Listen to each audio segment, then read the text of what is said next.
Was made for entertainment purpose only. It doesn't mean to hurt any. And don't take it seriously. Hello guys, মানুষ কত রকমের হয় না জগতে। একটা মানুষ যদি বাঁচতে চায়, একটা মানুষ যদি সব কিছু ভুলে গিয়ে নিজের ভুলটা যদি বুঝতে পেরে নিজেকে শুধরাতে চায়, আমরা সমাজের মানুষ এমন মানুষ, আমরা এদিকে মুখে বলি যে হ্যাঁ তুই শুধরে যা, তুই ভালো হয়ে যা, তুই সঠিক পথে চল। যখনই সেই মানুষটা সঠিক পথে চলছে, অন্ধকার আসছে না,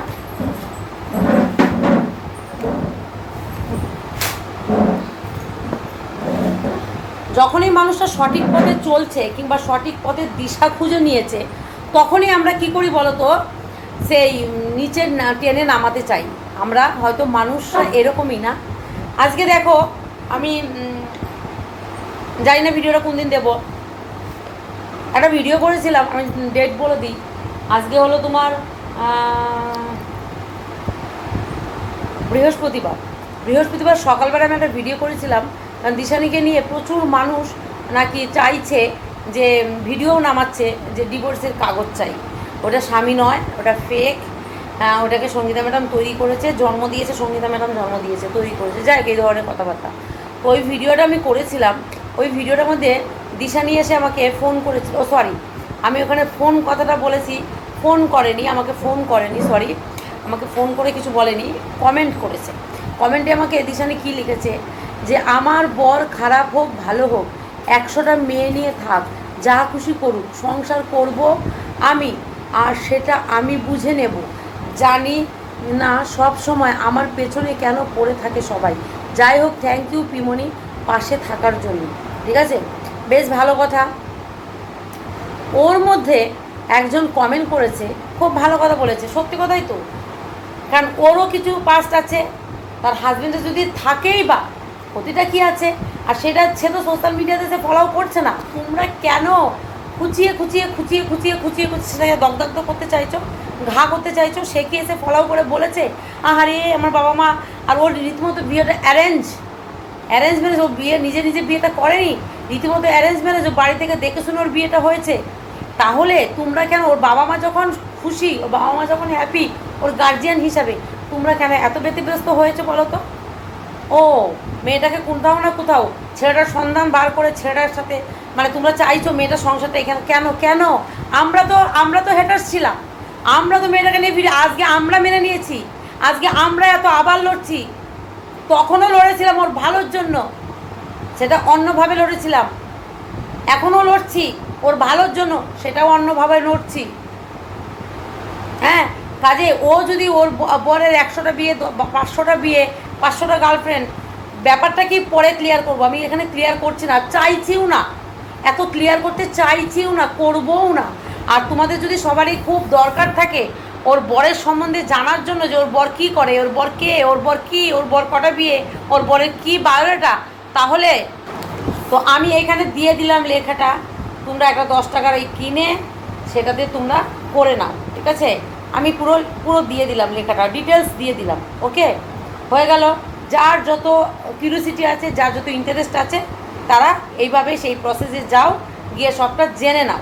আচ্ছা, তারপরে আসি, দিশানি যে আমাকে কমেন্টটা করেছে, তার নিচে একজন আমাকে কমেন্ট করেছে, আমি এখানে দিশানি, রিমি, প্রীতমকে নিয়ে বলছি না, বলছি ওই পিমনিকে নিয়ে বলছি, যে তোরা কোন মুখ দিয়ে কথা বলিস, হ্যাঁ, নাকি পেছন দিয়ে? আচ্ছা, প্রথম কথা বলি, সে আমাকে পিমনি বলে সম্বোধন করছে। হয়তো সে পিমনি কথাটার যে মিনিংটা হয়তো সে জানে না। সে যদি পিমনি মানে পিসুমণি, তাই তো, পিসুমণি মানে বাপের বোন, দিদি, সে যাই হোক, তার মানে সে আমার থেকে ছোটো। তাহলে সে সেই জায়গায় সে আমাকে তুই বলে সম্বোধন করছে, এতেই বোঝা যায় যে সে কতটা কালচারাল ফ্যামিলি থেকে বিলং করে। ওকে, ব্যাস। তারপরে সে কি বলল, যে মুখ দিয়ে বলি না পেছন দিয়ে বলি, কি কেন বলছে সেটাও আমি বলে দিচ্ছি। কিছু মানুষের উত্তর একটু দিতে হয়, ঠিক আছে? তো দিয়ে বলিস, এতদিন যে খারাপ ছিল, আজকে নোংরা কথা, যাকে নোংরা কথা বলতিস, আজকে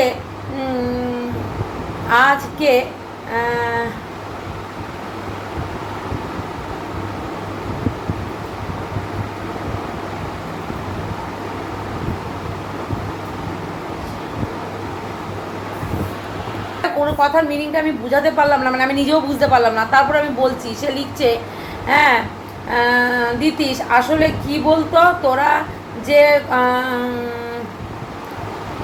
আচ্ছা কথা বলতিস আজকে রাবেকে জানি না ভালোবাসা দিচ্ছিস, হ্যাঁ দিচ্ছিস আসলে কি বলতো তোরা যে কটা কন্ট্রোভার্সি ক্রিয়েটার, যে কটা কন্ট্রোভার্সি ক্রিয়েটার, কতটা মাইন্ডেড, যে কটা কন্ট্রোভার্সি ক্রিয়েটার, মানে যারা যারা পজিটিভ নেগেটিভ প্রত্যেকটা কন্ট্রোভার্সি ক্রিয়েটার, মানে ওরা বোঝেই না একটা কথা ঠুকে দিয়ে গেলাম, একটা ছোট্ট ওয়ার্ডের যে কত বড় মিনিং হতে পারে। হ্যাঁ, যারা যে কটা কন্ট্রোভার্সি ক্রিয়েটার, সেটা পজিটিভ নেগেটিভ সবাই কিন্তু কন্ট্রোভার্সি, কথাটা মাথায় রাখবে। ক্রিয়েটার আছিস, কেউ কেউ কাউকে কেউই ভালোবাসিস না, শুধু টাকার জন্য বসে যাস ক্যামেরার সামনে। আচ্ছা ওকে, ভালো কথা, গুড গুড গুড। আচ্ছা তাহলে তোমাকে বলছি, তুমি আমাকে অসম্মান দিতে পারো, কন্ট্রোভার্সি ক্রিয়েটারদের অসম্মান করতে পারো, তোমাকে বলছি, আমি নামটা বলার প্রয়োজন মনে করলাম না, বললাম না। তো তোমাকে বলছি, তুমি বলছো যাদেরকে খারাপ বলতাম তাদেরকে আজকে কেন ভালো বলছি। ও আচ্ছা, যাদেরকে খারাপ বলতাম তারা খারাপই থেকে যাবে সারা জীবন। তাদেরকে যদি আমরা রাস্তা থেকে তুলে এনে, খারাপ রাস্তা থেকে তুলে এনে ভালোর দিকে, আলোর দিকে ঠেলে দিই, আর তারা যদি সেই আলোর সন্ধানটা ধরে আলোর পথে যায়, তাহলে সেটা কি ভুল সেটা বলাটা? না, যাকে খারাপ বলেছি আজন্মকাল তাকে খারাপই বলে যেতে হবে। তোমার কথার কমেন্টের ভিত্তিতে এটাই বোঝা যায়। তো তো অনেকে তাকে নানা রকমের উত্তর দিয়েছে, কিন্তু আমার মনে হলো উত্তরটা দেওয়া উচিত। তো সে হয়তো বুঝে গেছে, তোমরাও বুঝে গেছো। তো আমার কথা হলো, আমরা লড়েছি, লড়বো, ভবিষ্যতেও চাই না দিশানিকে নিয়ে আর কোনো রকম লড়ালড়ির জায়গায় যেতে। আমরা কি চাই, দিশানি তার হাজব্যান্ডকে ভালোবেসে বিয়ে করেছে, বাড়ি থেকে ভালোবাসা মানে কথোপকথন হয়ে, বাড়ি থেকে দেখে শুনে তার মত আছে, সে রাজি আছে বলেই বিয়ে হয়েছে। এবার তার হাজব্যান্ডের গার্লফ্রেন্ড ছিল, হাজব্যান্ডের বিয়ে ছিল, 10টা বিয়ে ছিল না, 100টা বিয়ে ছিল না, দিশানির কী ছিল, সমস্তটা ওরা দুজন দুজনকে কিন্তু বসে বুঝে মিটিয়েছে ব্যাপারটা, মানে দুজন দুজনকে মানিয়েছে, মেনেছে, সরি দুজন দুজনকে মেনেছে, দুজন দুজনকে বুঝেছে বলেই যে চলো তুমি আমার জন্য ঠিক, আমি তোমার জন্য ঠিক। সেই জায়গায় আমরা কোন হরিদাস, আমরা কোথা থেকে এসছি, তারা যখন আনছে না, আজকে আমরা কোনটা সোশ্যাল মিডিয়া করতে পারি, কোনটা নিয়ে আমরা টানাটানি করতে পারি। আজকে দিশানি তার আগের লাইফস্টাইলটা দেখিয়েছে, সোশ্যাল মিডিয়াতে বলেছে, সেটা নিয়ে আমরা কাটাছেড়া করেছি। জামাই বাবা জীবন তার সমস্ত লাইফস্টাইল, জীবনের খুঁটি নাটি সব কিছু সে সোশ্যাল মিডিয়াতে তুলে ধরেছে, তারা কাটাছেড়া করেছে। তার মধ্যে আমরা আরও ছুরি চালিয়েছি। আমরা কি করেছি, তারা যে নোংরা বার্তাটা পৌঁছে দিচ্ছে সেটাকে আমরা বন্ধ করার চেষ্টা করেছি। তার জন্য আমরা গলা উঁচিয়েছি, আমরা চিৎকার করেছি, তাই তো। আজকে ওই পালবাড়ির মেয়ে, সেও নিজের লাইফটাকে সোশ্যাল মিডিয়াতে পুরো বেচে দিয়েছে। সেখান থেকে আমরাও তাকে নিয়ে ভিডিও করছি, কেউ পজিটিভ কেউ নেগেটিভ। কিন্তু আজকে দিশানি তো কোনো কিছু, সে তো চ্যানেলে ভিডিওই দিচ্ছে না, দিলেও সে কী দিচ্ছে, 1-2 মিনিটের একটু ভিডিও দিচ্ছে, কী দিচ্ছে, সে শ্বশুরবাড়িতে রান্না করছে, বরের সাথে ঘুরতে যাচ্ছে, আর 2-একটা রিলস দিচ্ছে, সেটা স্যাড দিচ্ছে, ভালো দিচ্ছে, মন্দ দিচ্ছে, হাসি দিচ্ছে, সেটা তার ব্যক্তিগত ব্যাপার। সে কিন্তু এসে বলছে না যে আমার বাপ মা আমাকে হাত মা বেঁধে একটা দুয়াজ বরের সাথে বিয়ে দিয়ে দিয়েছে, কিংবা আমার বাবা মা আমার অমতে একটা বিবাহিত পুরুষের সাথে বিয়ে দিয়ে দিয়েছে। বলছে কি না, সে কাঁদতে বসেছে, না সে বলছে আমি অনেক কষ্টে আছি, আমাকে তোমরা বাঁচাও, বলছে কি? বলছে না। তাহলে সে রেজিস্ট্রি করেছে, আমরা ডিক্লেয়ার করে দিয়েছি, তার মুখ থেকেও আমরা শুনেছি সে ভালো আছে, হ্যাপি আছে, ব্যাস এটাই শেষ কথা। তারপরে এত কথা তো আসে না।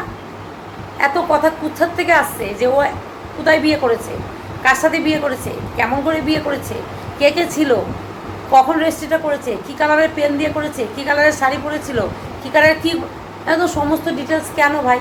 ও তো এসে বলছে না। ও যেদিন বলবে সেদিন তোমরা সেটা নিয়ে প্রশ্ন তুলতে পারো, কথা বলতে পারো। ও শুধু তোমাদের জানিয়েছে যে আমাদের বিয়েটা হয়েছে, আর তারপরেও আমি তোমাদের দিয়ে দিলাম তোমাদের নৈতিক অধিকার, তোমরা জেনে নিতে পারো, ঠিক আছে? 10টা টাকা খরচা করো, 10টা টাকা খরচা করে তোমরা জেনে নাও যে ওর কোথায় বিয়ে হয়েছে, ওর বর কোন থানায় থাকে, ওর বর কোন কোর্টে থাকে, ওর বর কী প্র্যাকটিস করে, ওর বর কী অ্যাডভোকেট, ওর বর কী নিয়ে কী করছে, ওর কোথায় বাড়ি, ওর কোথায় কী সমস্ত সব ডিটেলস পেয়ে যাবে, ডিটেলসটা পেয়ে যাবে। ওকে, আর কিছু প্রশ্ন আছে তোমাদের?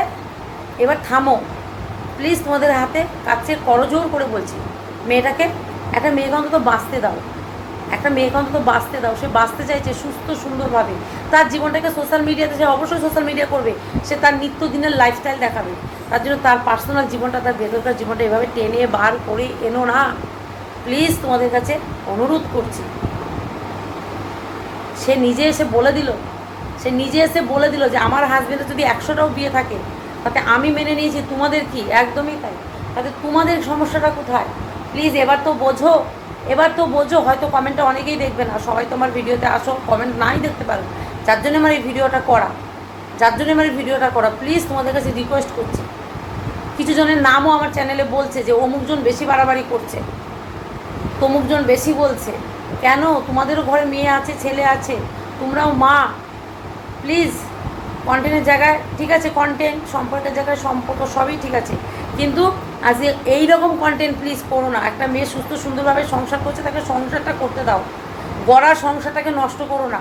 আজকে ওদের সংসার নষ্ট সংসার ছিল, সেটাকে আমরা গড়ার চেষ্টা করেছি, আর একটা গড়ে যাওয়া সংসার, তৈরি করা সংসার প্লিজ তোমরা নষ্ট করো না এইরকমভাবে। একটা দিনের পর দিন এমনি ছেলেটা সব জানেই, জেনে শুনে বিয়ে করেছে, সবই জানে, কারণ সোশ্যালে রয়েছে। তারপর দিনের পর দিন যদি এই ধরনের আওয়াজ তোমরা তুলতে থাকো, তোমরা কি চাও না যে মেয়েটা সংসার করুক? চাও না? তোমরা বলবে তো বুকে হাত দিয়ে, কেন মেয়েটাকে নিয়ে তোমরা পড়ে আছো? প্লিজ তোমাদের সবার কাছে রিকোয়েস্ট, ও সংসার করতে গেছে, ও শত্রু মিত্র সবার কাছে আমি বলছি, ওকে সংসার করতে দাও। ওকে, চলো সবাই ভালো থেকো, সুস্থ থেকো।